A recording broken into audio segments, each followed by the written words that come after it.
ينتظر وما بدلوا تبديلا صدق الله العظيم قال رسول الله صلى الله عليه وسلم حسين مني وأنا من حسين قال رسول الله صلى الله عليه وسلم الحسن والحسين سيدا شباب أهل الجنة أو كما قال عليه السلام اللهم صل وسلم على سيدنا محمد صلی اللہ علیہ وعلى آلہ واصحابہ وبارک وسلم. روشنی پڑھ لیجیے.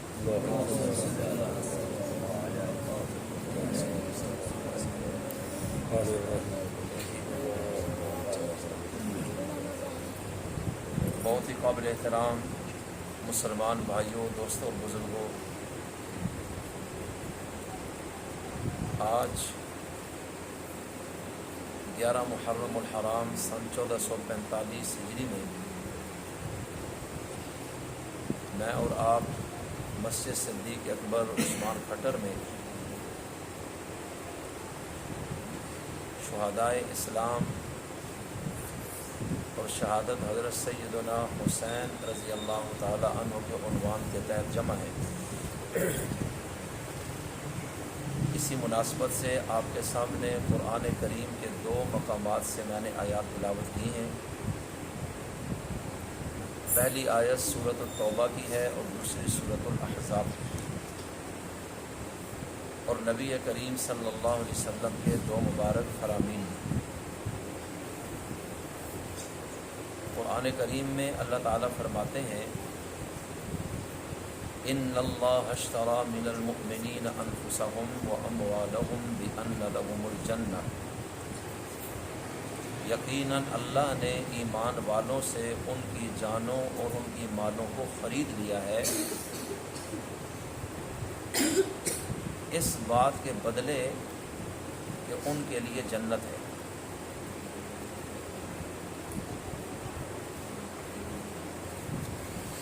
یہ ایمان والے لڑتے ہیں اللہ کی راہ میں اللہ کے دشمنوں سے. فَيَقْتُلُونَ وَيُقْتَلُونَ، پھر قتل کرتے ہیں اور قتل ہو جاتے ہیں، غازی بھی ہوتے ہیں اور شہید بھی بن جاتے ہیں. وعداً علیہ حقا، ان کی جانوں اور مالوں کو جب اللہ لے چکا اس کے بدلے ان کو جنت دے گا. اس بات پر پکا وعدہ ہے تورات میں، انجیل میں اور قرآن میں. وَمَنْ أَوْفَى بِعَهْدِهِ مِنَ اللَّهِ، اللہ سے بڑھ کر عہد کو کون پورا کرنے والے ہیں؟ یہ بات اسی طرح جس طرح بتائی گئی ہے کہ جنت ان کو ملے گی. فَاسْتَبْشِرُوا بِبَيْعِكُمُ الَّذِي بَايَعْتُمْ بِهِ. اب یہ اتنا خوبصورت تجارتی سودا ہوا ہے کہ فنا ہونے والی چیزیں دے کے باقی رہنے والی چیز لے لی. ایمان والے نے خراب ہو جانے والی چیز، ختم ہو جانے والی چیز دے کر ہمیشہ باقی رہنے والی چیز اس نے لے لی. تو یہ بڑا فائدے کا سودا ہے، گھاٹے کا نہیں. اس لیے اگلے جملے میں فرمایا فَاسْتَبْشِرُوا، تم خوش ہو جاؤ، خوشی مناؤ، بِبَيْعِكُمْ، اپنی اس تجارت میں، الَّذِي بَايَعْتُمْ بِهِ، جو تم نے تجارت کی ہے اس پہ کہ جان لے لیں اور جنت ہمیں دے دیں. وَذَلِكَ هُوَ الْفَوْزُ الْعَظِيمُ، اور یہی بڑی کامیابی ہے کہ انسان جنت میں پہنچ گیا. اس سے بڑی کوئی کامیابی نہیں. قرآن کریم میں دوسرے مقام پر فرمایا، دوسرے مقام پر وَأُدْخِلَ الْجَنَّةَ فَقَدْ فَازَ، کہ جو جنت میں داخل کر دیا گیا وہ تو کامیاب ہو گیا. اور جہاں فرمایا یہ بہت بڑی کامیابی ہے کہ دنیا کی عارضی زندگی جو ویسے بھی ختم ہو جانی تھی، اس نے اللہ کے نام پہ ختم کی. اور یہ بہترین فیصلہ کیا کہ مر تو ویسے بھی جانا ہے، تو اللہ کے کھاتے کیوں نہ لگ جائے. مال ویسے بھی میرے ہاتھ سے موت نے نکال دینا ہے، پچھلے قابو کر لیں گے، تو جب دین کا تقاضا آیا تو اللہ کے ساتھ یہ سودا کر کے مال کیوں نہ لگا دوں؟ اللہ کہتے ہیں یہ چیزیں ویسے بھی اس کے ہاتھ سے نکل جانے والی تھیں، نہ جان اس کے پاس رہنی تھی نہ مال، تو یہ بڑا فائدہ کا سودا اس نے کیا ہے کہ اللہ کے راستے میں جہاد میں قتل و قتال میں کھڑا ہو گیا، مال بھی اور جان دونوں چیزیں لگا رہے ہیں۔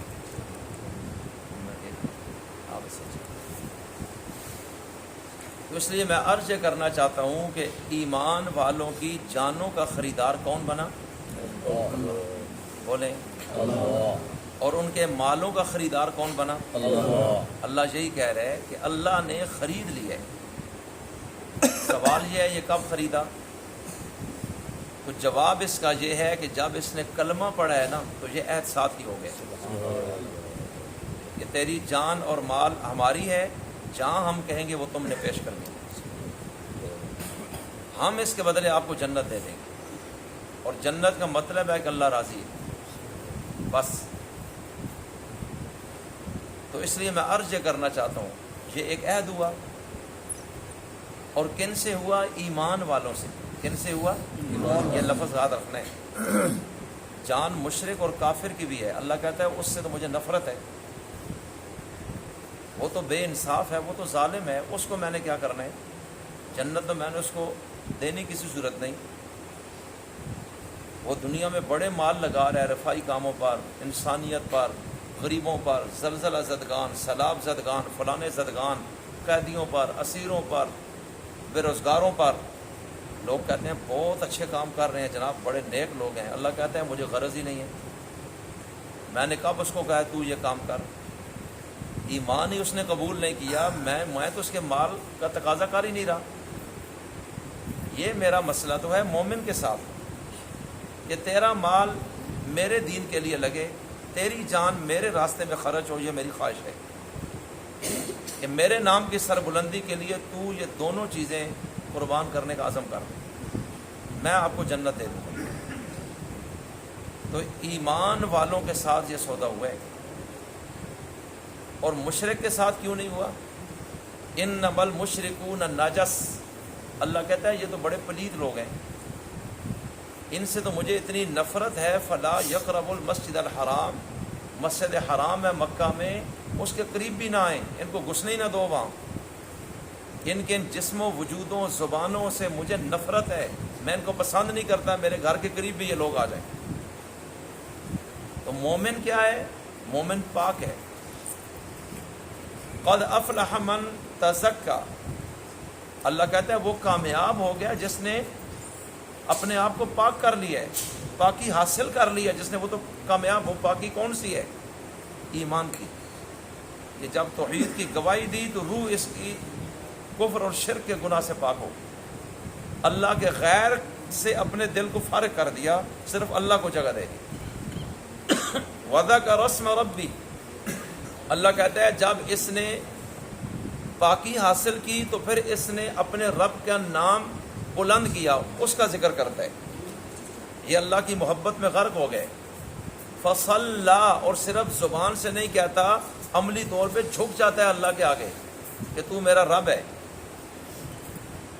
بل تؤثرون الحیات الدنیا والآخرۃ خیر وابقی، اللہ کہتا ہے بلکہ تم دنیا کی زندگی کو ترجیح دیتے ہو، حالانکہ آخرت تو بہتر ہے اور باقی رہ جانے والی ہے۔ ان ھذا لفی الصحف الاولی صحف ابراہیم و موسیٰ، اللہ کہتا ہے یہ بات اس قرآن سے پہلے جو صحیفے دنیا میں آئے ہم نے اس میں بھی یہ بتائی تھی، اور حضرت ابراہیم اور موسیٰ پر جو صحیفے اتارے ان میں بھی یہ بات ہم نے بتائی تھی کہ آخرت باقی رہنے والی اور بہتر چیز ہے، تم اس کی طرف بھاگو اور آخرت کی طرف چلو۔ اس لیے میں عرض یہ کرنا چاہتا ہوں کہ اللہ تعالیٰ ہمیں کامیابی کی طرف لے کے جانا چاہتا ہے۔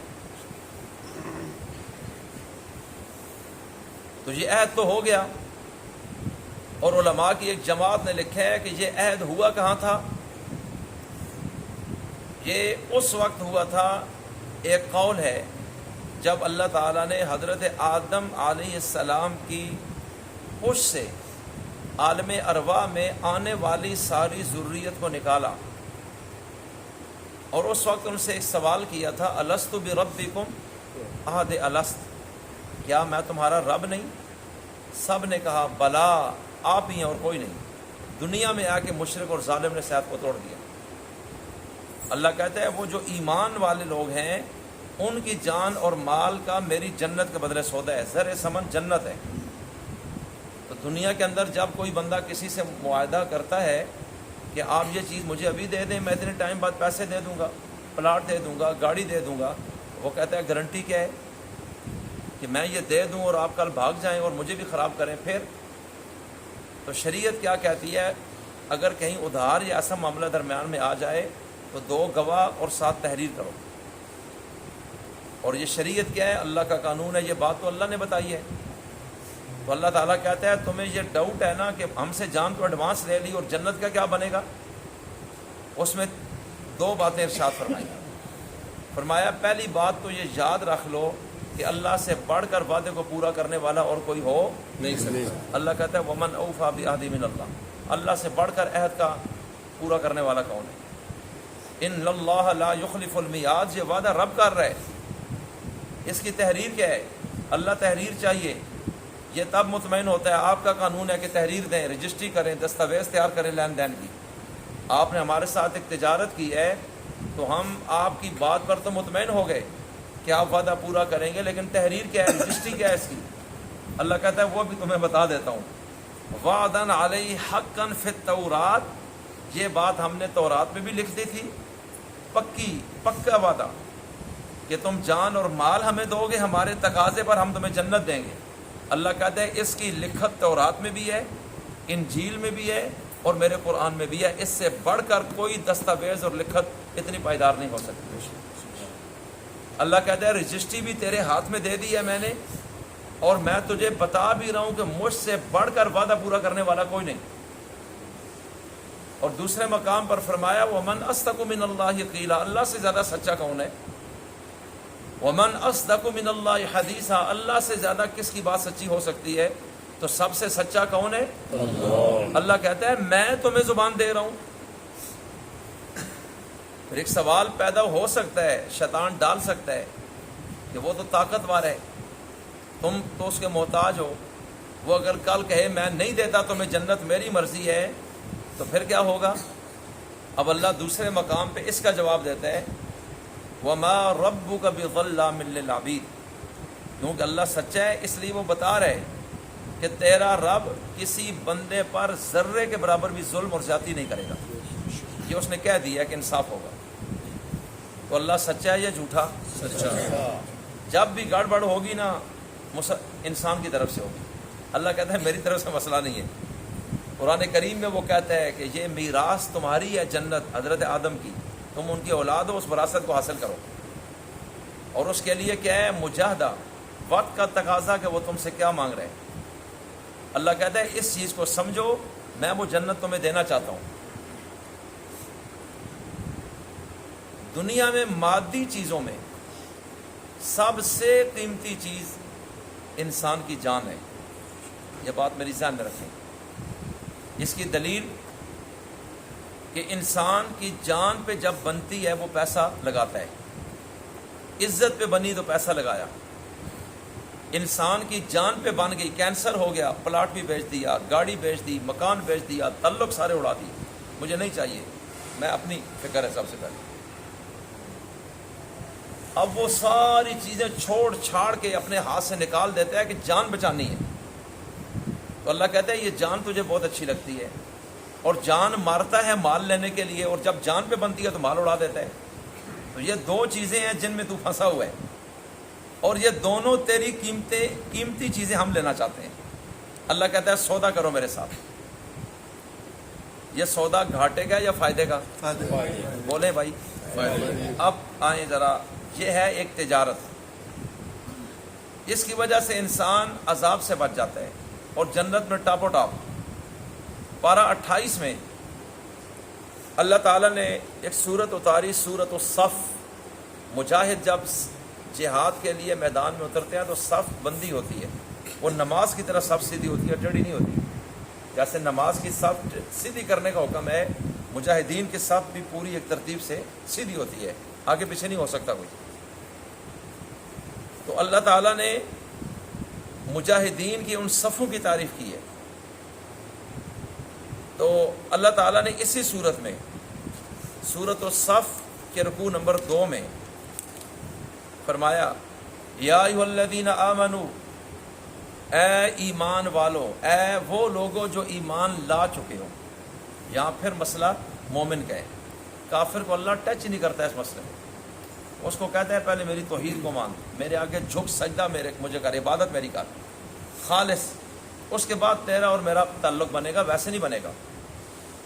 یا ایھا الذین آمنو، اے ایمان والو، هل ادلکم علی تجارۃ تنجیکم من عذاب علیم، کیا میں مطلع کروں تمہیں، باخبر کر دوں تمہیں ایسی تجارت کے متعلق کہ جو تجارت دردناک عذاب سے تمہیں بچا لے گی، وہ سودا کبھی تمہیں نقصان نہیں دے گا، 100% تمہیں فائدہ ہوگا۔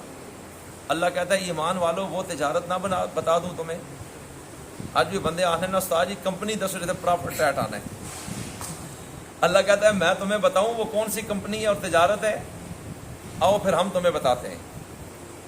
تؤمنون باللہ ورسولہ،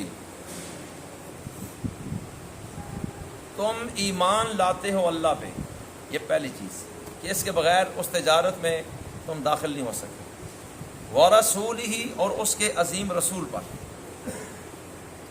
وتجاہدون فی سبیل اللہ باموالکم وانفسکم، اور تم اللہ کی راہ میں مجاہدہ کرتے ہو، جہاد کرتے ہو اپنی مالوں اور اپنی جانوں کے ساتھ، فیقتلون ویقتلون، ذالکم خیر لکم ان کنتم تعلمون، یہ تمہارے لیے بہت بہتر ہے اگر تم جانتے ہو، اس میں تمہیں نقصان نہیں ہے، تمہیں فائدہ ہے 100%۔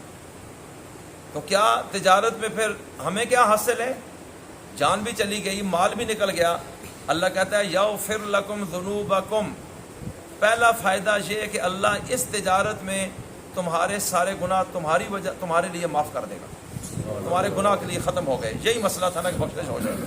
اللہ کہتا ہے یہ تو پہلے مرلے میں میں نے تمہاری بخشش کر دی، اور حدیث میں آتا ہے جب شہید کے خون کا قطرہ بھی زمین پہ نہیں گرتا اللہ اس کے گناہ معاف کر دیتے ہیں۔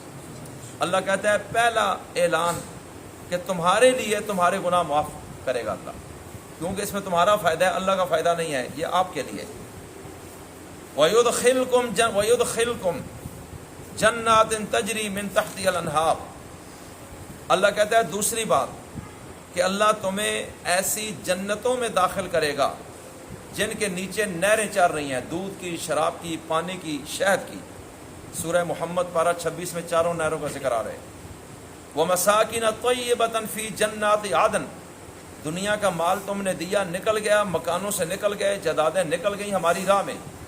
اللہ کہتا ہے اب تیسری چیز، ہم تمہیں خوبصورت اور پاکیزہ مساکن، کوٹھیاں اور بنگلے دیں گے، فی جنات عدن، ہمیشہ کی جنت میں، جہاں سے کبھی وراثت آگے کہیں منتقل نہیں ہوگی، نہ تمہیں موت آنی ہے۔ ذالک الفوز العظیم، اللہ کہتا ہے یہ بہت بڑی کامیابی ہے، یہ ہے وہ تجارت۔ اللہ کہتا ہے ایمان والوں میں تمہیں بتانا چاہتا ہوں۔ وَأُخْرَى تُحِبُّونَهَا نصر من اللہ وفتح قریب، اللہ کہتا ہے وہ تو آخرت کے فائدے تھے، اور کچھ اور فائدے ہیں جو تمہیں بڑے اچھے لگتے ہیں وہ بھی دے دیں گے، اور وہ دنیا کے ہیں۔ نصر من اللہ، کہ اللہ کی مدد آئے گی، فتح قریب، اور بالکل قریب فتح تمہارا مقدر بن جائے گی۔ وبشر المؤمنین، اے پیغمبر ایمان والے لوگوں کو خوشخبری سنا دو۔ یا ایھا الذین آمنوا کونوا انصار اللہ، تو یا اللہ اس تجارت کے بعد کرنا کیا ہے؟ ایگریمنٹ ہو گیا۔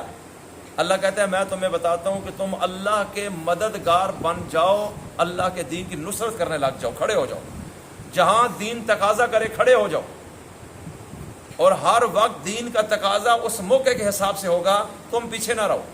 اللہ کہتا ہے مال لگتا ہے تو مال لگاؤ، جان لگتی ہے تو جان لگاؤ، اور اللہ کے مددگار بن جاؤ، انصار بن جاؤ۔ کیسے؟ کما قال الحواریون نحن انصار اللہ، کما قال عیسی ابن مریم للحواریین، جیسے میرے رسول عیسیٰ بن مریم علیہ السلام نے اپنے حواریوں اور صحابیوں کو کہا تھا من انصاری اللہ، کون میرا مددگار ہوگا اللہ کے کام میں، کھڑے ہو جاؤ میرے ساتھ، مجھے وہ لوگ چاہیے۔ قال الحواریون نحن انصار اللہ، تو ان حواریوں نے یہ کہا ہم اللہ کے انصار بنیں گے، ہم آپ کا ساتھ دیں گے۔ اللہ کہتا ہے اس طرح کے انصار مجھے چاہیے۔ بھائی سمجھ آ رہی ہے؟ اللہ کہتا ہے یہ ہے وہ تجارت جس کے لیے میں تمہیں بلانا چاہ رہا ہوں۔ اگر مجھ پر مطمئن ہو کہ رب سچا ہے اور جھوٹ نہیں بول رہا تو او میرے ساتھ ایگریمنٹ کرو، میں تمہیں لکھت قرآن میں بھی دے رہا ہوں اور مجھ سے بڑا زیادہ وعدہ پورا کرنے والا بھی کوئی نہیں۔ تو اس سے آپ اندازہ لگائیں کہ شہید کا ایمان کتنا اونچا ہوتا ہے۔ سبحان اللہ۔ کہ اللہ کے وعدے پر اتنا ٹرسٹ ہوا، بنی بنائی دنیا جو اس نے اڑا دی۔ اللہ ایمان سے بتاؤ شہید کے مرتبے کو کوئی پہنچ سکتا ہے اس طرح؟ نہیں۔ اب وہ تو مر گیا ہے نا، اللہ کہتا ہے یہ نہ کہنا قتل ہو گئے، میں تمہیں کہہ رہا ہوں اس کو مردہ نہ کہنا، یہ زندہ ہے، میں تمہیں مردہ کہنے بھی نہیں دوں گا۔ اب اللہ اس کا وارث بن گیا، جیسے کوئی دفاع کرتا ہے نا کسی کا، اللہ کہتا ہے یہ میرا مسئلہ ہے، تمہارا نہیں ہے، آپ میں شہید کے ساتھ کھڑا ہوں، اس لیے کہ شہید نے یہ ایگریمنٹ میرے ساتھ کیا تھا۔ اس کے بچے تھے، بیوی تھی، علاقہ تھا، پیسہ تھا، تعلق تھے، مجبوریاں تھیں، پریشانیاں تھیں، لیکن جب وقت کا تقاضا آیا وہ میدان میں ایسا آیا کہ اس نے پلٹ کے پھر کوئی نہیں دیکھا۔ لا یولون الادبار، اس نے پیٹھ نہیں دکھائی پھر، اور صحابہ کرام نے یہ کر کے دکھایا ہے۔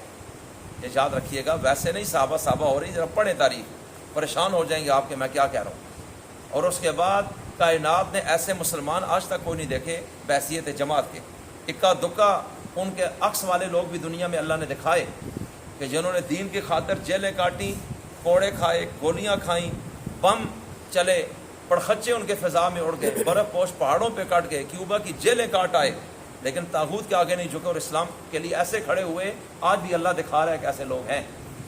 اور حدیث میں آتا ہے کہ ایسی ایک جماعت جو کسی کی ملامت کی پرواہ نہیں کرے گی اور کسی سے خوف نہیں کھائے گی، حق کے لیے ہمیشہ وہ قیامت تک ایک جماعت موجود رہے گی دنیا میں۔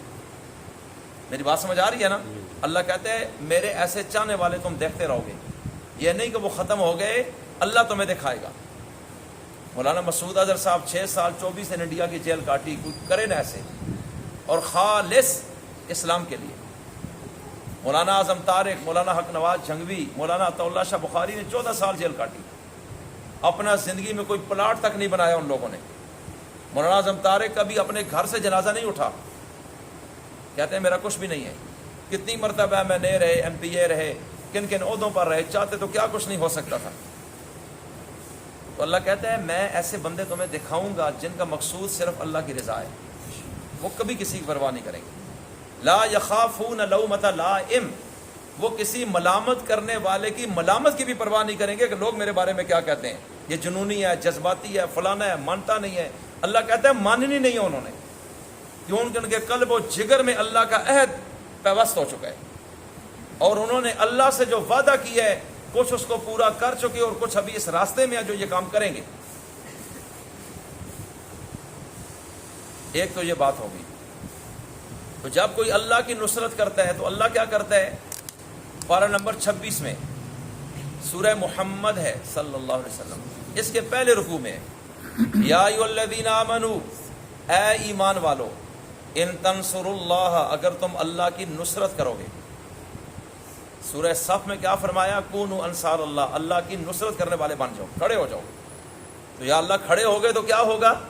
اللہ کہتا ہے میدان میں بہت مشکل حالات بھی آتے ہیں نا، لیکن اگر تم یوں کرو گے کہ کھڑے ہو جاؤ گے اللہ کے دین کی مدد اور نصرت کے لیے، تو پھر کیا ہوگا؟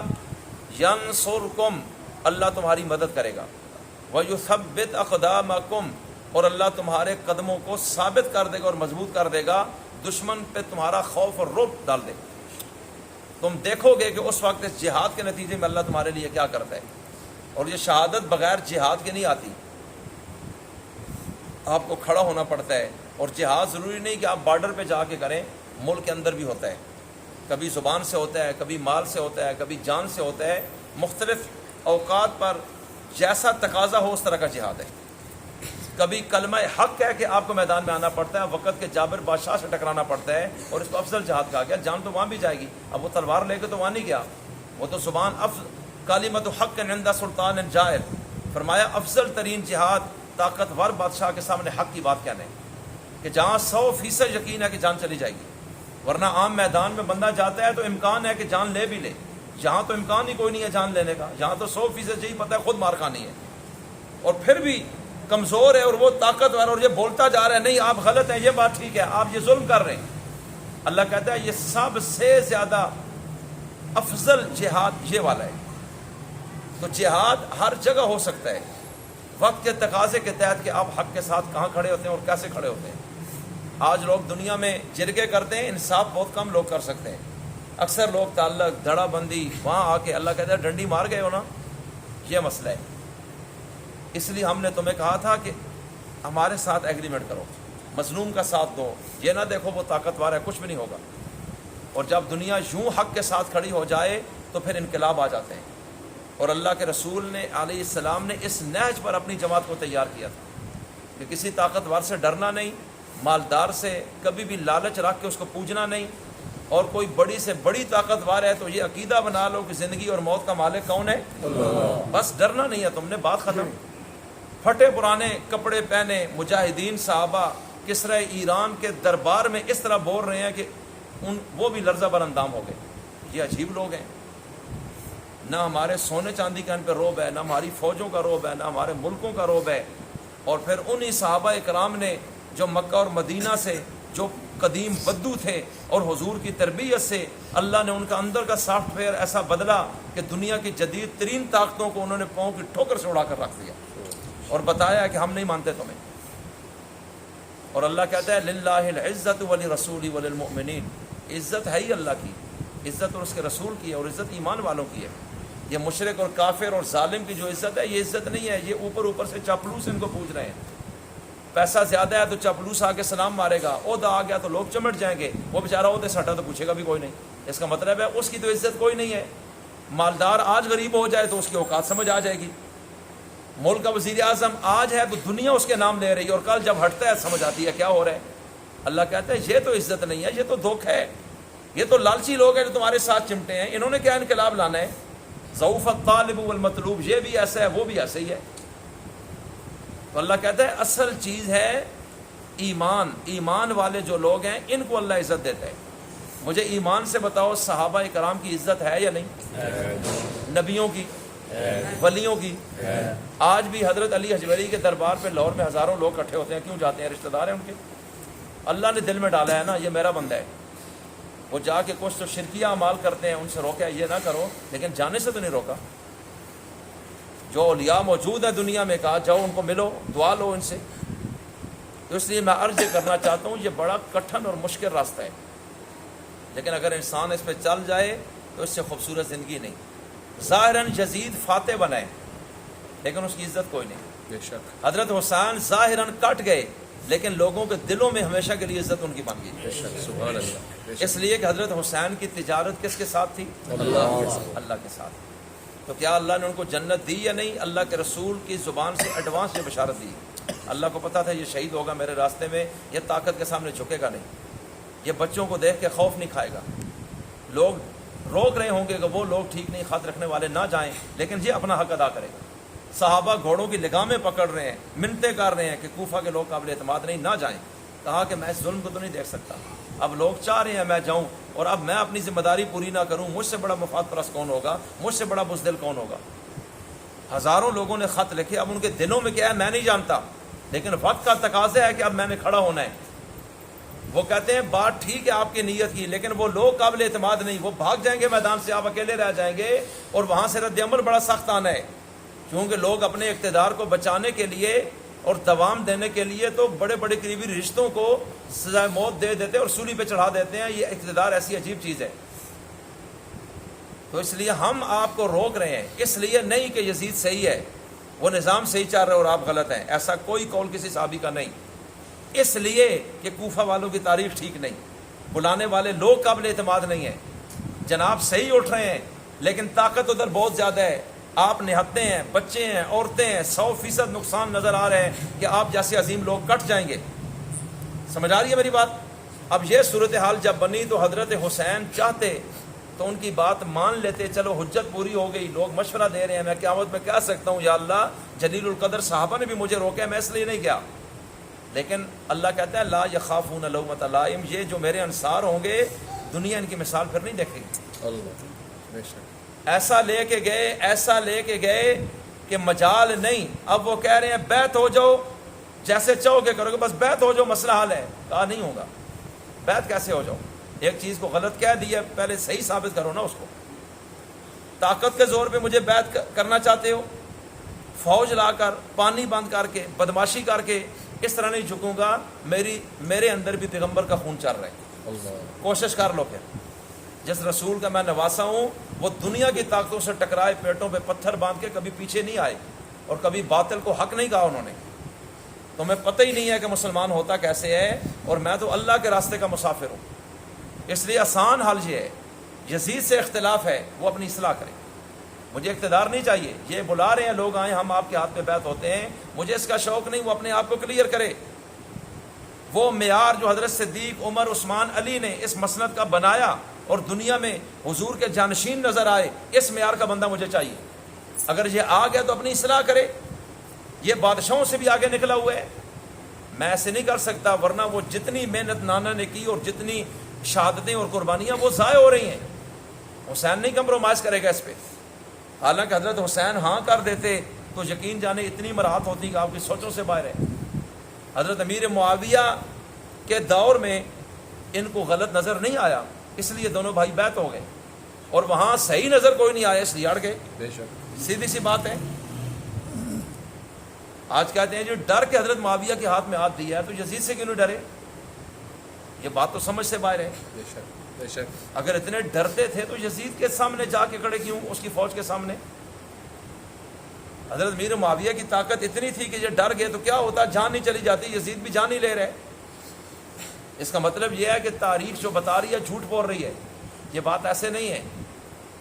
حضرت حسین اور حسن نے حضرت امیر معاویہ کو حق جانا یا غلط جانا؟ حق جانا بیعت ہوئے یا نہیں ہوئے۔ تو پھر جب وہ بیعت ہو گئے تو ہم تو حسین کے پیچھے ہیں، ہم بھی حضرت معاویہ کو امام مانیں گے یا نہیں مانیں گے؟ مانیں گے۔ تو آج جو کہتا ہے میں حسینی ہو، اس کو کیا تکلیف حضرت امیر معاویہ کو کیوں نہیں مانتا؟ کہتا نہیں ڈر کے کیا ہے، تجھے کیا پتہ ہے ڈر ہے؟ اگر ڈر ہے تو پھر کربلا میں دلیری کی تقریریں کیوں کرتے ہو؟ بے شک یہ بات کچھ سمجھ آنے والی ہے کہ وہ کیا کہہ رہے؟ یزید صحابی تو نہیں ہے، حضرت امیر معاویہ تو صحابی رسول ہے، اور حضرت حسین نے بتایا بیعت ہو کے کہ ہمارے دلوں میں صحابہ کی محبت ہے یا نفرت ہے؟ محبت ہے۔ اور آج جو ملنگ حسین کا نام لے رہا ہے اس کے دل میں صحابہ کی محبت ہے یا نفرت ہے؟ نفرت ہے۔ تو ایمان سے بتاؤ یہ دھوکہ دے رہا ہے یا اصلی حسینی ہے؟ سیدھی سی بات ہے، یہ تو 2 منٹ میں بندہ چیک ہو جاتا ہے، پتہ چل جاتا ہے اصلی ہے کہ نقلی ہے۔ تو سوال یہ ہوتا ہے اگر اصلی نہیں تو روتے کیوں ہیں، پیٹتے کیوں ہیں، اپنے آپ کو مارتے ہیں، اندر ان کا درد نہیں ہے، ان کی محبت نہیں ہے، تو یہ پاگل ہیں؟ پاگل نہیں ہے، بیروپے ہیں، بیروپیے ہیں۔ میں اس کی دلیل دیتا ہوں اللہ کے قرآن سے، قرآن سچا ہے یا جھوٹا ہے؟ سچا ہے۔ مجھے یہ بتائیں کہ حضرت یوسف علیہ السلام کو کنویں میں کس نے پھینکا تھا؟ پکی بات ہے۔ اور وہ بھائی کس کے بیٹے ہیں؟ نبی کے، نبی زادے ہیں نا۔ مسلمان تھے یا کافر تھے؟ مسلمان اپنے بھائی کو پھینکا، مجرم تھے، کارروائی ڈالی ہے نا یا نہیں ڈالی؟ سنیں اب آپ کو میں آیت پڑھ کے سناتا ہوں۔ اللہ تعالیٰ سورہ یوسف میں کیا فرما رہا ہے؟ پارہ نمبر 12 میں یہ پورا واقعہ اللہ نے بیان کیا، اور دلوں کا حال جاننے والا کون ہے؟ اللہ۔ اس کو تو چیلنج ہی نہیں کیا جا سکتا کہ نہیں جی اس میں یہ ایسے ایسے ایسے ہے ہی نہیں، اگرچہ چونکہ چنانچہ چنکا کوئی نہیں ہے، بے شک یہ سیدھا سیدھا ہے، اسٹریٹ فارورڈ ماننا ہے تو ہاں، اگر کہتے ہو نہیں ڈاؤٹ ہے تو ایمان گیا، اس پہ تو دوسری رائے کوئی نہیں ہے۔ ترجمہ کوئی بندہ کر لے، میں نہیں کرتا، آپ کریں۔ جس کو زیادہ عربی آتی ہے چاہے وہ ان کا بندہ ہے وہ کر لے ترجمہ، کسی مولوی کا حوالہ نہیں، کسی اور کتاب کا حوالہ نہیں ہے۔ اللہ تعالیٰ قرآن کریم میں بیان کر رہے ہیں پارہ نمبر 12 سورہ یوسف کے اندر دوسرے رکوع میں کہ ان بھائیوں نے ایک میٹنگ کی، اس میں پہلی بات یہ رکھی کہ ان کو قتل کر دیں، اقتلوا یوسف، مار دو اس کو، نہ رہے بانس نہ بجے بانسری، والد کے اتنے قریب ہو گئے ہیں، ہماری وہ عزت نہیں ہے، ان کی اتنی بنی ہوئی ہے، اب اس کو راستے سے ہٹاؤ تو اس سیٹ پہ ہم خود تب آ سکتے ہیں۔ دوسرے بھائی نے کہا نہیں یہ ظلم نہ کرو، اس نے کہا لا تقتلوا یوسف، قتل نہیں کرنا، تو پھر کیا کریں؟ القوہ فی غیابۃ الجب، کوئی اندھا کنواں کھڈا سا ہو پرانا جہاں دوگ نہ جاتا اس میں پھینک دو، خود ہی مر جائے گا یا کوئی قافلہ گزرے گا وہاں سے اٹھا کے آگے بھیج دے گا، دوسرے ملک میں چلا جائے گا، ہمارا تو مسئلہ حل ہو جانا ہے نا، والد کی نظر سے ہٹ گیا تو مارنا ضروری ہے؟ یہ کام نہیں کرنا تم نے، کسی اندھے کنویں میں پھینک دو یلتقط بعض السیارہ، کوئی قافلے گزرتے ہیں پانی کے لیے پڑاؤ کرتے ہیں، ڈول ڈالیں گے تو ہو سکتا ہے ڈول میں ان کو مل جائے، تو ہم 4 پیسے لے کے غلام بنا کے بیچ بھی دیں گے، ہم کیوں قتل کریں؟ قتل نہیں کرنا۔ اب اللہ تعالیٰ یہ ساری باتیں بتا رہے ہیں۔ اب حضرت یعقوب کے پاس آئے کہ ان سے یوسف کو لے کے جانا ہے، خود گیمر تھے اور گیم کھیلتے تھے روز جا کے، اور حضرت یوسف تو والد کے پاس ہوتے تھے، یہ چھوٹے تھے، ان کو تو بھیجتے نہیں تھے، کبڈی کھیلنی ہے کچھ اور گیم ہے وہ تو بڑے کرتے ہیں۔ تو این اس پوزیشن میں خلاصہ یہ نکلا کہ این اس پوزیشن میں اب پیغمبر کے پاس آئے، آ کے کہا یا ابانا ما لک لا تأمنا علی یوسف وإنا لہ لناصحون، ابو جان آپ کو ہوا کیا ہے؟ یوسف کے مسئلے پر آپ ہم پر اعتماد کیوں نہیں کرتے؟ ہمارے ساتھ بھیجیں، بھائی ہے، اس کو کھلائیں کودیں، پارک میں لے کے جائیں، کو مزہ بھی آئے، بھائی ہے ہمارا۔ وإنا لہ لناصحون، اور آپ یقین کریں ہم اس کے خیر خواہ ہیں۔ یہ 10 بھائی اپنے باپ کے ساتھ جھوٹ بول رہے ہیں، اور باپ وقت کا پیغمبر ہے، اندر پلاننگ اور ہے، باہر کہانی اور ہے۔ تو ان کا کیا عقیدہ تھا کہ عالم الغیب نبی ہوتا ہے یا خدا ہوتا ہے؟ پتہ ہوتا باپ سب کچھ اندر باہر کی جانتا ہے، تو پاگل تھے کہ یہی باتیں آ کے کر رہے ہیں۔ اس کا مطلب یہ ہے کہ نبیوں کے گھروں میں ایمان اور عقیدہ یہ تھا کہ غیب جاننے والا کون ہے؟ اللہ۔ آج کلمہ بھی پڑھ رہے ہیں اور پھر بھی سمجھ کوئی نہیں آ رہی، اور جی اللہ بھی غیب جانتا ہے، نبی بھی غیب جانتے ہیں۔ تو پھر وہ جو حضرت یعقوب کے سامنے آ کے یہ ڈرامہ کر رہے تھے، جو اندر طے ہوا، ان کو پتہ نہیں تھا ہم بولیں گے تو ان کو پہلے ہی پتہ ہوگا۔ دوسری بات، ارسلوا معنا غدا، کل صبح ہمارے ساتھ یوسف کو بھیجیں آپ، یرتع و یلعب، کھلائیں پلائیں گے اور کھیلیں کودیں گے، وإنا لہ لحافظون، جنگل ہے، درندے بھی ہوتے ہیں، حملے کر دیتے ہیں، ہم اس کی حفاظت کریں گے، یہ ہماری ذمہ داری ہے، آپ مطمئن رہ جائیں۔ قال انی لیحزننی ان تذهبوا بہ، اب والد کہنے لگا مجھے یہ چیز کھائے جا رہی ہے اور پریشان کر رہی ہے کہ تم اس کو لے کے چلے جاؤ، اور یہ تو بچہ ہے ابھی، اور تم تو بڑے توانا اور طاقتور ہو، سمجھدار ہو، اس میں تو اتنا نہیں ہے، یہ ابھی عمر ہی بہت کم ہے۔ وَأَخَافُ أَن يَأْكُلَهُ الذِّئْبُ، یہ نہ ہو تم کھیل کود میں لگے ہو اور یوسف بیچارے کو پیچھے کوئی بھیڑیا کھا جائے اور چیر پھاڑ دے، تو میں کیسے بیچ سکتا ہوں اس بچے کو؟ وَأَنْتُمْ عَنْهُ غَافِلُونَ، اور تم بے خبر ہو، اپنے کاموں میں لگے ہو، اگر اس کو بھیڑیا چیر پھاڑ دے تو پھر کیا ہوگا؟ مجھے ڈر لگتا ہے، میں اس طرح نہیں کر سکتا۔ اب اگلی گیم انہوں نے پھر ڈالی،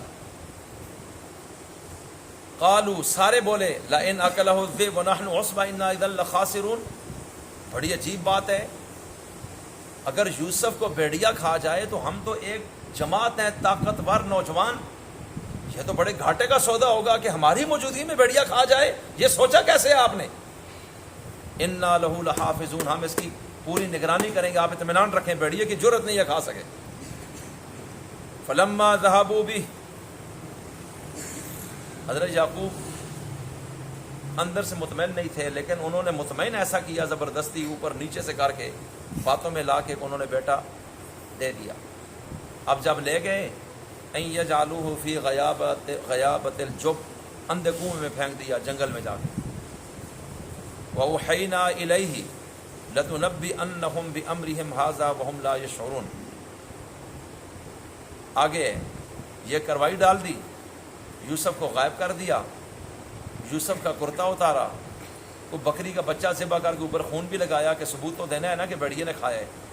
خلاصہ یہ نکلا، قرآن کہتا ہے وَجَاءُوا أَبَاهُمْ عِشَاءً يَبْكُونَ، یہ جس قوم نے خود کروائی ڈالی تھی، عشاء کے ٹائم پوری جماعت روتی ہوئی ماتم کرتے ہوئی اپنے ابے کے پاس آ گئی کہ یوسف کو بھیڑیا کھا گیا، کروائی خود ڈالی اور رو بھی خود رہے ہیں۔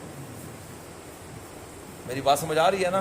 کبھی یوں بھی ہوتا ہے، یہ اللہ نے ویسے نہیں جملہ بولا تھا کہ کروائی ڈالیں گے اور روئیں گے، لوگ کہیں گے یہ اصلی ہیں، اللہ کہتا ہے پہلے ہی بتا رہا ہوں، وہ نبی کی اولاد ہوگی بھی اصلی نہیں، 2 نمبری کر رہی ہے، یہ تو نبی کی اولاد ہی نہیں ہے، کیسے اعتماد کرو گے؟ کیا بات ہے، یاد رکھو میری بات، کیا بات ہے، اس لیے میں کہتا ہوں اشارے اللہ نے دے دیے ایڈوانس کہ دنیا میں پہلا اجتماعی ماتم کرنے والی قوم اور چیخ و پکار کرنے والی وہ حضرت یوسف کے بیٹے ہیں، نبی کی اولاد ہے، ایمان والے ہیں، اور اپنے باپ کے سامنے آ کے رونا دھونا، 10 بندے رو رہے ہیں، چپ ہی نہیں کر رہے، تاکہ ان کو یقین آ جائے کہ ہم بے قصور ہیں، تو حقیقت میں بے قصور تھے، یہ قصوروار تھے۔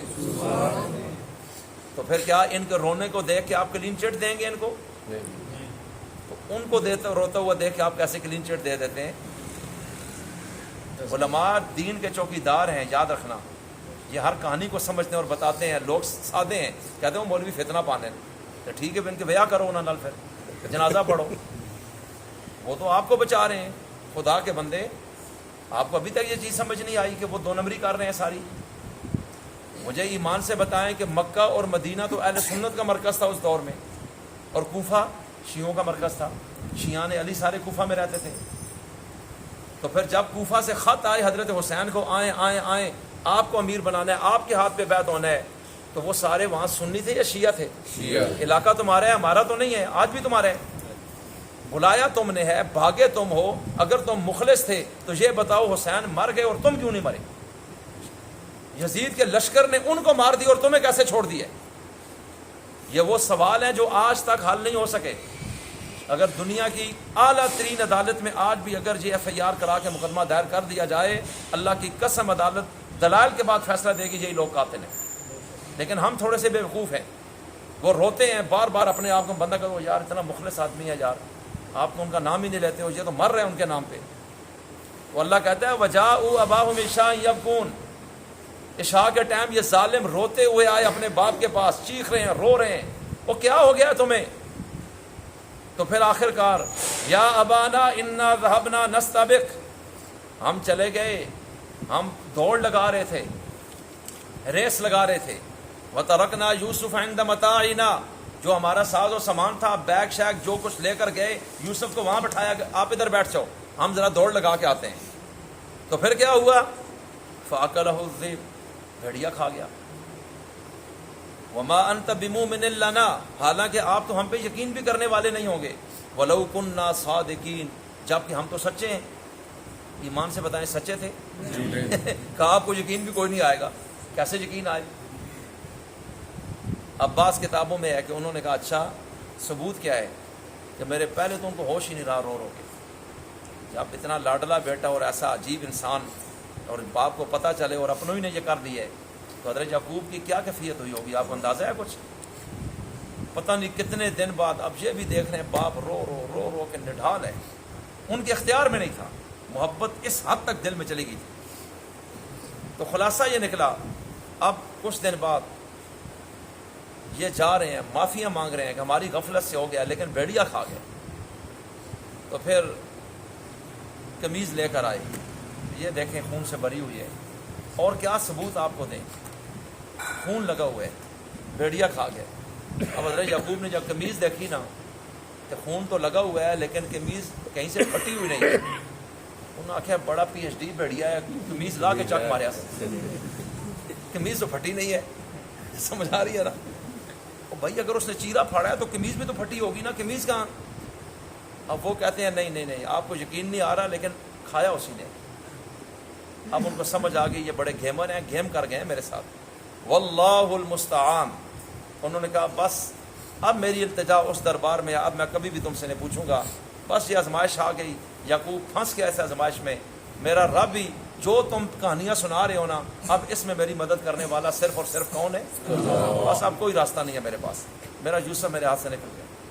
اللہ تعالیٰ یہ پوری منظر کشی کر رہے کہ پھر ایک قافلہ آیا، پانی کے لیے ڈول پھینکا. یوسف نے دیکھا یہ کیا آ رہا ہے، بس اس میں بیٹھے.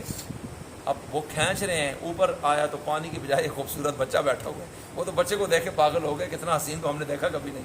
اب یہ ٹو میں تھے دائیں بائیں نا، کہ قافلہ رکا ہوا اور کسی ٹائم تو نکالیں گے. اب جو ہی نکلا تو یہ بھاگ کے گئے. وہ جی ہمارا غلام ہے، ہم ڈھونڈ رہے ہیں اتنے دن سے، یہ پتہ نہیں کدھر غائب ہے، آپ نے پکڑ لیا ہے. تو انہوں نے کہا ہم نے کنویں سے نکالا ہے. بھاگ کے کدھر سے آیا ہے؟ ادھر سے نکلا ہے. انہوں نے کہا نہیں ہم تلاش کر رہے ہیں، یہ ہمارا غلام ہے، بھگوڑا ہے. تو چلو پھر ایسے ہے، غلام بیچنے کی چیز ہے، آپ تجارتی قافلے والے لوگ ہو، بتاؤ کتنے پیسے دو گے اس کے؟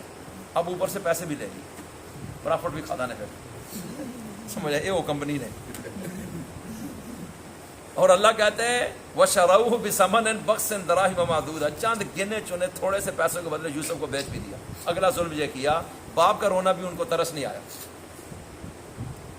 تو ایمان سے بتاؤ 100% یہ بے گناہ تھے یا قصوروار تھے؟ روئے ہیں کہ نہیں آگے؟ تو کیا ان کو ہم سچا مان لیں؟ سوال یہ ہے بلایا تم نے، خط تمہارے ہیں، گئے تمہارے پاس ہیں، وہ چلے گئے اور تم زندہ ہو، مارا کس نے؟ یہ سوال تم سے ہوگا. دوسری بات اور بھی کرنے لگا ہوں، یہ اس سے بھی بڑی عجیب بات ہے. دیکھیں جب کسی موقع پر لڑائی ہوتی ہے نا، لڑائی، تو موقع کے گواہ جو ہے نا، ایف آئی آر ہونے کے بعد، استغاثے کے بعد، شہادت عدالت میں گواہوں کو بلایا جاتا ہے کہ وقوع رات کا ہے یا دن کا. تو حضرت حسین کا وقوع تو سورج چڑھا ہوا اور دن کا ہے. ٹھیک ہے، گواہ کیا مضروب مقتول نے مرنے سے پہلے کوئی بیان دیا؟ آج کی عدالت اس کو بھی حرف آخر مانتی ہے، اس میں جرا نہیں ہوتی، اس وقت کوئی جھوٹ نہیں بولتا. اگر ایک شخص ذبح ہے، کٹا ہوا ہے، اور اس وقت اس نے آخری بیان دے دیا، چاہے ویڈیو ہے یا کچھ بھی ہے، بیان آ گیا، پولیس نے سن لیا، وہ کہتا ہے مجھے فلاں بندے نے مارے. اب اس میں اور کوئی گواہی نہیں، اکیلا آدمی تھا جس کو مارے، بس مرنے سے پہلے اس نے بیان دیا. اس شخص کی سپریم کورٹ سے آج بھی رہائی ممکن نہیں ہوتی.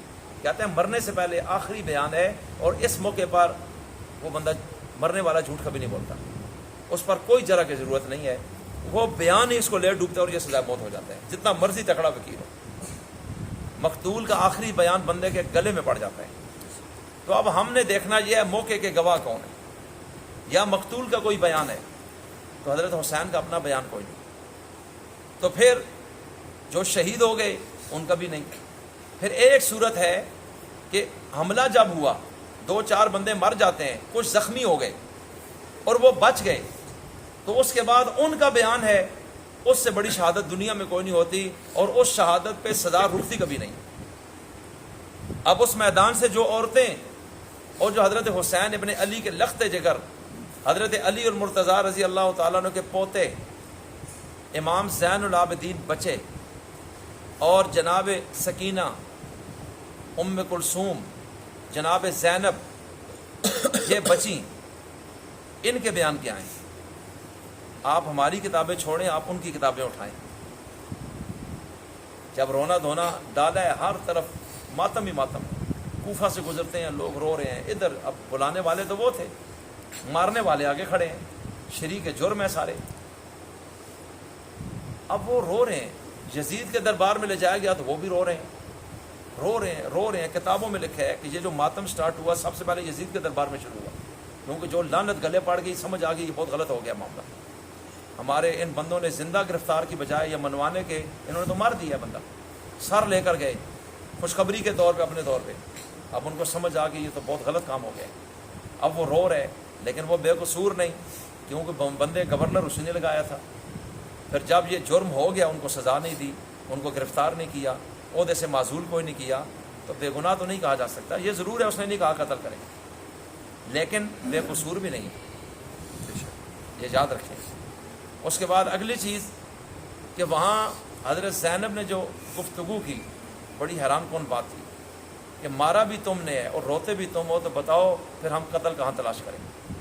امام زین العابدین اور ان سب کے وہ چیزیں آج بھی ان کے بیان ریکارڈ پہ اہل سنت کی کتابوں میں تو ہیں، ان کی کتابوں میں بھی ہیں. اور جب وہ بیان سامنے آئے نا، گھر کے اندر سے سپریم کورٹ بھی کبھی بری نہیں کرے گی، مار مار کے کچھ عمر نکال دیں گے کہ اگلے سال اگر تم روڈوں پہ آئے تھے. یہ کیا تم نے بیوقوف بنایا ہوا ہے ساری دنیا کو. اور یہ دراصل اس شہید کا ایک بدلہ ہے جو اللہ ان کے قاتلوں سے دنیا میں قیامت تک لے رہے ہیں. بے شک. ہم کہتے ہیں نہ آؤ راستے میں اپنے آپ کو مارنے، وہ درخواست دیتے ہیں نہیں ہم نے مارنا ہے، ہمیں آنے دو. ایسے بھی کبھی کوئی دیکھا ہے کہ اپنے آپ کو مارنے کے لیے درخواست دے رہے ہیں؟ ہم کہتے ہیں روکو، انتظامیہ کہتی ہے تمہیں بند کر دیں گے، اگر روکا تو پھینٹی لگنے دو ان کو. پھر ہم کہتے ہیں اگر ہمیں کہو تو ہم تھوڑی سی مرمت کر لیں.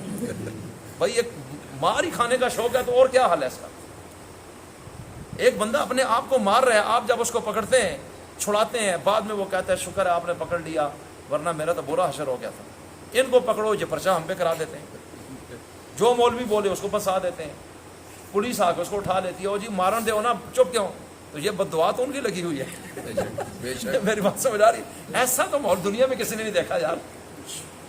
امیر شریعت سید عطا اللہ شاہ بخاری رحمۃ اللہ علیہ تقریر کر رہے تھے. ان کا بڑا ایک مولوی تھا مظفر علی شمسی، ختم نبوت کے معاملات میں چلتے تھے سارے اسٹیجوں پہ. اس نے ایک دن کہا کہ شاہ صاحب ہمارا مذہب سچا ہے، سنیوں کا سچا نہیں ہے. حضرت نے کہا کیسے؟ اس نے کہا میرے پاس دلیل ہے. کہا کیا؟ کہا دیکھو اتنا ہم مارتے ہیں ہر سال اپنے آپ کو، زنجیر مار رہے ہیں، خنجر لگ رہے ہیں، جسم کاٹ رہے ہیں، خون بہہ رہے ہیں، بندے بے ہوش بھی ہو جاتے ہیں، اور اتنے زخم ہوں تو بندہ تو 2 سال چرپائی سے نہیں اٹھتا، اور ہم حق پر ہیں، اللہ کی مدد ہے ہمارے ساتھ، ہم مخلص ہیں، ہمارا مذہب سچا ہے کہ ہم 4 دن بعد پھر صحیح ہوتے ہیں، 0 میٹر ہو جاتے ہیں، میدان میں آ جاتے ہیں، تو اس کا مطلب ہے ہم تو ٹھیک ہیں۔ تو کیا اس سے آپ کو نہیں پتہ چلتا کہ شیعان حسین مخلص ہیں اور 1 نمبر لوگ ہیں؟ عطا اللہ شاہ بخاری بھی سید تھے، آل رسول تھے، حسنی حسینی تھے۔ انہوں نے کہا مظفر علی شمسی صاحب بات یہ نہیں ہے، بات یہ ہے کہ سینہ بھی آپ کا اور ہاتھ بھی آپ کا ہے، اگلے سال آپ نکل آتے ہیں، اس سال محرم میں آپ نکلیں، سینہ آپ کا ہو، ہاتھ عطا اللہ شاہ بخاری کا ہو، اگلے سال نکل آئے تو میرا نام بدل دینا۔ انہوں نے کہا ایک دفعہ موقع تو دے دو، ایک موقع ہمیں دے دو، ذرا ٹرائی تو مارو نا۔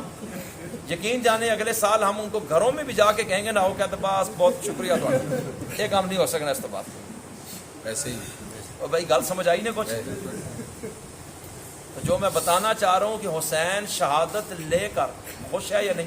خوش ہے، اللہ سے تجارت کر کے پریشان ہے یا خوش ہے؟ خوش ہے۔ حسین دباؤ میں گئے یا اپنی مرضی سے گئے؟ مرضی سے گئے، حسین نے عزیمت کا راستہ خود اپنی مرضی سے اختیار کیا یا برگلائے گئے؟ مرضی سے۔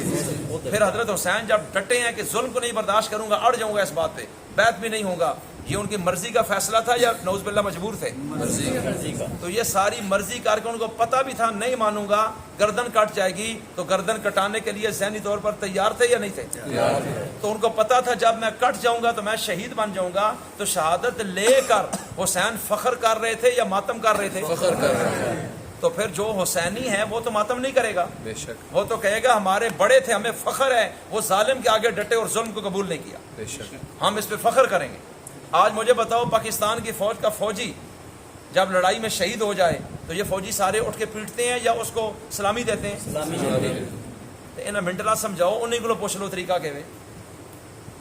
دنیا کی ہر قوم اپنے شہید کے لیے یا اپنے مرنے والے کے لیے، جو قوم کے لیے مرتا ہے، آزادی کے لیے مرتا ہے، حق کے لیے مرتا ہے، اس کی قبروں پہ پھول ڈال رہے ہیں، اور یہ تو ماشاء اللہ توتنے بھی نال مارنے ہیں تاکہ روح بھی پوری طرح اچھڑے، وہ زمین پہ مار رہے ہیں، پاؤں سلوٹ مار رہے ہیں، سارا کچھ، تمغہ امتیاز، تمغہ جرأت، نشان حیدر، اور پھر وہ بعد میں شیلڈیں آتی ہیں اور کہتے ہیں یہ ہمارا وہ شخص ہے جس کو جناب یہ امتیاز ملا ہے، تمغہ ملا ہے، یہ نشان ملا ہے۔ وہ ہوا کیا ہے؟ وہ جناب اس نے ایسا کمال کیا ہے کہ اپنی جان دے گئے۔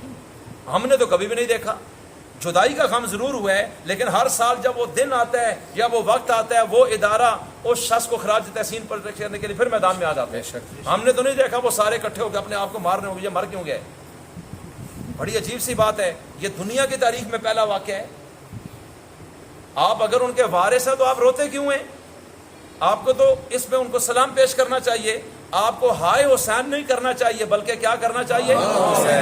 واہ حسین ظلم کے آگے ڈٹے ہو، واہ حسین جھکے نہیں ہو، واہ حسین اولاد کی پرواہ نہیں کی، واہ حسین پیغمبر کے نواسہ ہونے کا حق ادا کیا، واہ حسین آپ نے حق کے راستے میں جو کرنا تھا وہ کر کے دکھایا، اور آپ نہ تلواروں سے ڈرے، نہ تیروں سے، نہ توپ سے، نہ آپ گولیوں سے ڈرے، نہ بارودوں سے ڈرے، نہ طاقت سے، نہ فوج سے، نہ اقتدار سے، اور آپ کو پتہ بھی تھا ہماری جان جا رہی ہے، اور پھر بھی آپ نے کمال کر دیا اور اللہ کے نام پہ گردن کٹا دی۔ تو ہائے حسین جا واہ حسین، جب واہ حسین ہے تو پیٹنا کیوں ہے؟ مارنا کیوں ہے؟ اور یزید جیتا ہے، اس کی فوج فاتح بن گئی ہے، وہ حسین کو راستے سے ہٹا کے اپنا اقتدار بچا چکے ہیں، لیکن اس کے باوجود وہ رو رہے ہیں، وہ اچھل رہے ہیں، پیٹ رہے ہیں، لعنت ان پہ پڑ رہی ہے۔ تو ہائے یزید یا واہ یزید؟ کربلا کا شاہ حسین۔ بڑی حیرانگی کی بات ہے، بالکل الٹ ہو رہا ہے معاملہ۔ اور آخری بات اب کرتا ہوں، کربلا میں کتنے شہید ہوئے؟ بولیں، سارے ہی کمال کے لوگ تھے نا، 5-6 کے علاوہ تو آپ نے کبھی کسی کا نام نہیں سنا، نہ کسی کا جلوس نکلا ہے۔ حضرت حسین کس کے بیٹے تھے؟ ٹھیک ہو گیا۔ اور حضرت حسن؟ ٹھیک۔ میدان کربلا میں حضرت علی کے بیٹوں میں حضرت حسین پہنچے؟ ذرا سنتے جائیے۔ اب یہ ذرا چیک کر لیں کہ اس میدان میں حضرت علی کے کوئی اور بیٹے بھی تھے؟ یہ ہماری نہیں، ان کی کتابوں سے چیک کریں۔ آج تو واٹس ایپ، فیس بکوں پہ لسٹیں آ رہی ہیں 72 اسماء گرامی شہداء کربلا، اور وہ اشتہار چھاپتے ہیں 72 تابوت، اور پھر کانفرنس کرتے ہیں کہ یہ ہمارے شہید ہیں کربلا میں، یزیدیوں نے یوں کر دیا۔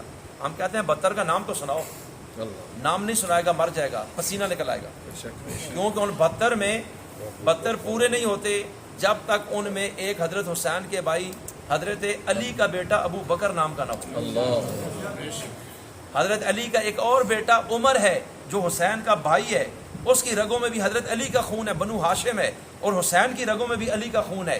یہ یاد رکھیے گا, یہ دونوں باپ کی طرف سے سگے بھائی, ابو بکر بھی عمر بھی ان کے ساتھ کھڑے ہیں میدان میں. اور جس طرح حسین علی کا بیٹا میدان میں کٹا ہے ظلم کا مقابلہ کرتے ہوئے, اسی طرح علی کے وہ بیٹے بھی کٹے ہیں. آج حسین کا درد مناتے ہو, ابو بکر اور عمر بن علی جو ہیں ان کا درد کیوں نہیں مناتے ہو؟ کبھی نام بھی سنے آپ نے ان کی زبان سے؟ کیوں؟ ہم کہتے ہیں اس پہ ذرا بات کرو نا. ان 72 کا نام تو سنا دو اپنی زبان سے ایک دفعہ. مر جائے گا کبھی بھی نہیں سنائے گا, کیونکہ اس میں ایک نام آئے گا ابو بکر, ایک نام آئے گا عمر, اور آگے چل کے اور نام آئیں گے. حضرت حسن مجتبیٰ کا بیٹا آئے گا عمر, حضرت حسین کا بیٹا آئے گا ابو بکر, کہ ان کی اولادیں اس ناموں کی ہیں. آگے بھتیجے بھی اس نام کے کھڑے ہیں.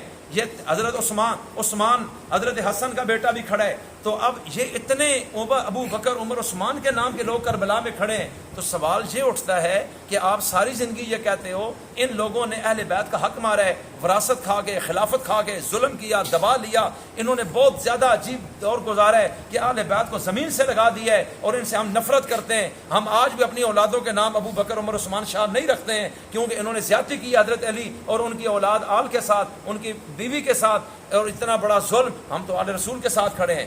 ارے بھائی آپ نے اتنا کچھ کر لیا ہے, یہ آپ نے تقریر کی رو کے لوگوں کو صحابہ کے خلاف آپ کر رہے ہیں کہ ان کے نام پہ بچوں کا نام بھی آج نہیں رکھتے ہو, بچیوں کا نام بھی نہیں رکھتے ہو, کہ نہیں ہم ان کو نہیں مانتے.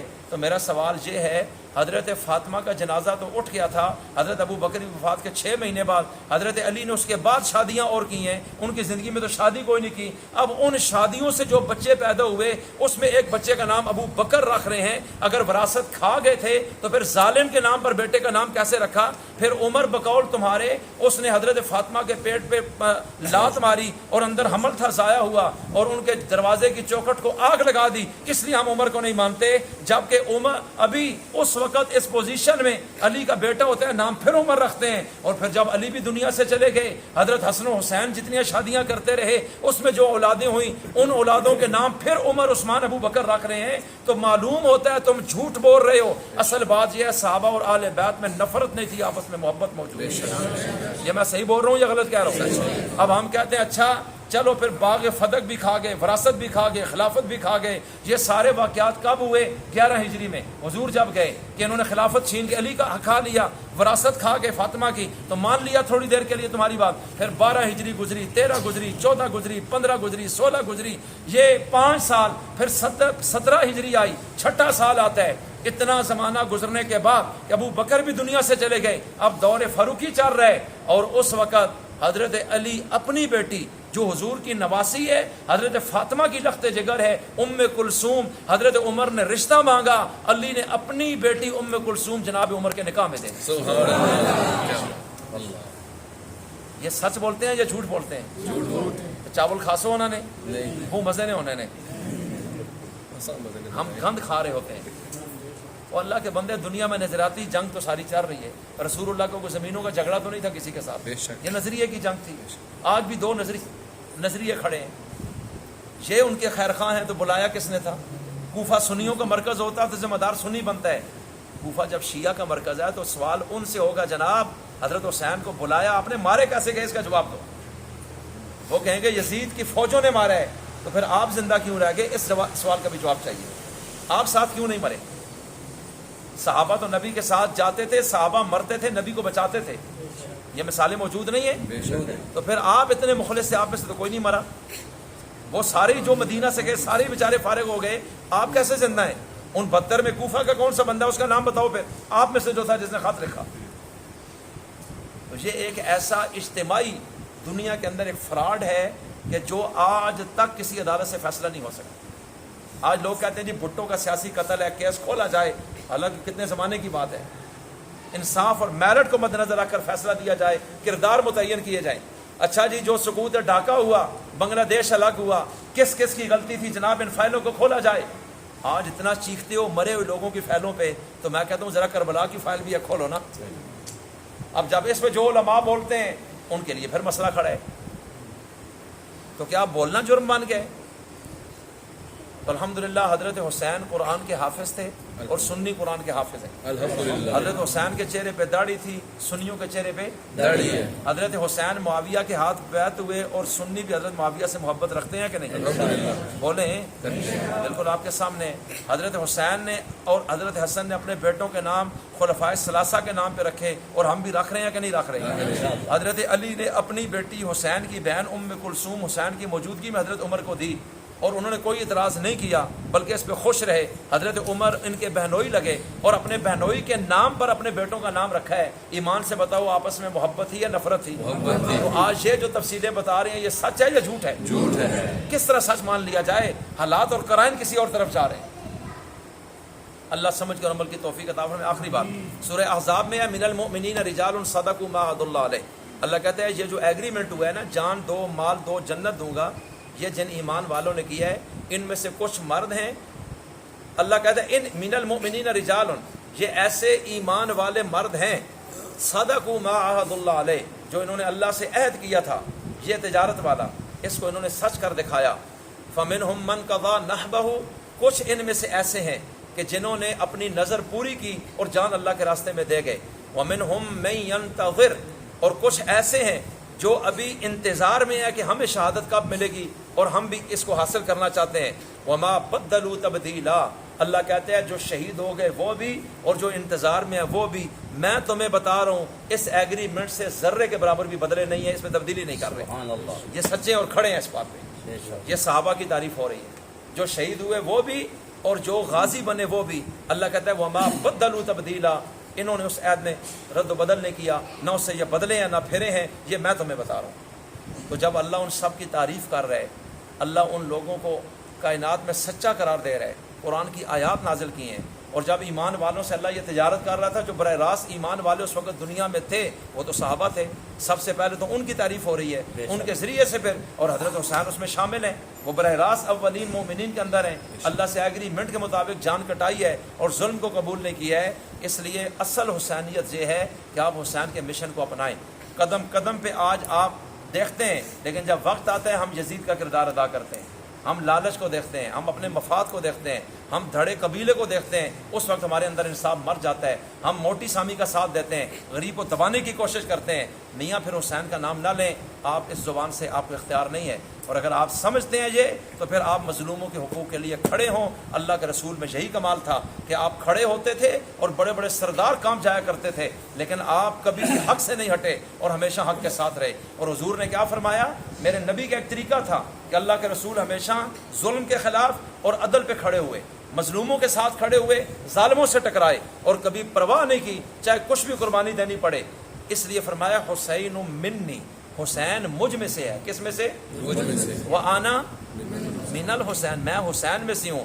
جو کردار تمہارے نبی کا نظر آ رہا ہے وہی کردار وقت میں حسین ابن علی کا بھی نظر آئے گا. الحسن والحسین سیدہ شباب اہل الجنہ، فرمایا حسن اور حسین یہ دونوں جنت کے نوجوانوں کے سردار ہیں. تو جنت و الاٹ ہے ان کو. اگر یہ شہید نہیں ہے، باغی ہیں، نعوذ باللہ مرتد ہیں، قتل غلط ہو گیا جس طرح کئی لوگوں کو ہیضہ ہوا ہے اپنی تحقیقوں دلیلوں کی بنیاد پہ، تو جنت میں تو حضور فرما رہی ہے جنت میں جنت کے جوانوں کے سردار ہیں. تو پھر جناب کیا کریں گے؟ جنت کے سردار ہی جب آپ کو جنت میں نہ جانے دیں تو آپ کیسے جا سکتے ہیں؟ اس لیے اہل سنت کا یہ عقیدہ ہے کہ حضرت حسین حق پر تھے، یزید اور یزیدی غلطی پر تھے. بے شک. میری بات سمجھ آ رہی ہے؟ غلطی. یزید فاسق ہے، فاجر ہے، اس چیز کا قصوروار ہے. ہم یزید کو ہم نہیں، تاریخ اسلام اور 14 صدیوں سے تمام علماء اس کو مجرم قرار دے رہے ہیں، سوائے چند ایک لوگوں کے آج جن کو زیادہ عربی عبارت کا ہیضہ ہو گیا ہے. تاریخ سے اٹھا کے یزید کو امیر المومنین رحمۃ اللہ علیہ وقت کے امیر تھے، تو حضرت حسین کو نہیں چاہیے تھا کہ ان کے مقابلے میں جاتے. تو پھر آپ دیکھیں جب بیعت نہیں ہوں گے، ملک میں افراتفری، تو پھر ملک کی ریاست کیا کرے گی؟ رٹ تو قائم کرنی ہوتی ہے. اب ان کو یہ ہیضہ ہوا اور حضرت حسین کو باغی بنانے کا چکر میں لگ گئے. تو باغی کہتے کیسے ہیں؟ کہ جو امام برحق کے خلاف خروج کرے. تو یزید کا امام برحق ہونا پہلے ثابت تو کرو. انہوں نے تو اول دن سے اختلاف کیا ہے کہ نہیں مانتا یہ بندہ اس چیز کا اہل نہیں. صرف انہوں نے نہیں، باقی اور کئی صحابہ نے بھی اختلاف کیا ہے جناب. بے شک. تو امام جب اول دن سے بیعت ہی نہیں ہوئے، مانے ہی نہیں ہے، بنیاد سے غلط ہے. آج عمران خان کا جب اعلان ہوا تھا کہ یہ وزیر اعظم بن گئے، پوری پی ڈی ایم مولانا فضل الرحمان پہلے دن سے کہہ رہے ہیں دھاندلی ہم نہیں مانتے وزیر اعظم. تو کیا ان کو باغی کہیں گے؟ آپ کہیں نا باغی ان کو، آپ کہیں سزائے موت ہے مار دو ان کو. بھائی اعلان کر دیا، چاہے ہوئی یا نہیں، سسٹم نے اعلان کیا، وقت کا وزیر اعظم ہے، لیکن انہوں نے اختلاف کر لیا کہ ہم نے پہلے دن سے نہیں مانا ہے. تو میرا سوال یہ ہے، کیا ان کو آپ باغی کہیں گے؟ اس طرح تو دنیا میں ہر جگہ ہو رہا ہے. حسین باغی کیسے بنے ہیں؟ اس کو آپ پہلے ثابت تو کریں باغی کیسے ہیں. اور ان کو یہ بھی سمجھ نہیں آئی کہ حضرت حسین ابن علی کو باغی کہہ کے صحابی کی نفرت اپنے دل میں بٹھائی اور لوگوں کو، اور یہ تو سیدھا جہنم میں چلا جائے گا. اس لیے کہ اللہ کے رسول علیہ السلام نے فرمایا ایک حدیث میں ہے کہ اللہ مجھے حسین سے محبت ہے، حسن سے بھی. اللہ میں ان سے محبت کرتا ہوں، تو بھی ان سے محبت رکھ، اور جو ان سے محبت کرے تو ان سے بھی محبت کر. تو ان حدیثوں کو کہاں لے کے جاؤ گے؟ اور قیامت میں آدمی اسی کے ساتھ ہوگا جس کے ساتھ اسے محبت ہے. ہمیں یزید سے محبت ہے یا حسین سے؟ بات ختم. حضور نے فرمایا المرء مع من احب. تو تمہیں یزید اچھا لگتا ہے تو ہم ہاتھ اٹھا کے دعا کرتے ہیں، اے اللہ قیامت میں ہمارا حشر حسین کے ساتھ فرما، ان کا حشر یزید کے ساتھ فرما. اب جب یہ دعا ہوگی وہ لڑائی شروع کر دیتا ہے، وہ جی تو یہ کیوں آکھے کہ بندہ آنے یا اللہ مدینہ نہیں موت دے اجے تے چلا ہے. قدیم خان صاحب آکھے اللہ تو دعو تھی شاہ قبول کر کے آنے نہیں اچنا نہیں، اچنا نہیں، ابھی نہیں. سمجھ نا میری؟ تو مسئلہ یہ ہے جب کہتے ہو وہ صحیح ہے، حسین کی غلطی ہے، تو ہاتھ اٹھاؤ کہ یا اللہ قیامت میں یزید کے ساتھ ہمارا حشر فرما. اب اس وقت سبحان اللہ آمین آئی. کیا ہو گیا یار، اسپیکر نے بغیر نعت پڑھی ہے. ان کے اصل میں ذہن میں حسین تھے، ایسے ہی ہوا ہے نا. نہیں دعا پر آمین کہتے ہیں نا، تو ان کے ذہن میں ہوئی دعا ہوئی. مود ذہنی حضرت حسین ہے. اللہ عمل کی توفیق عطا فرمائے. ہمارے بنا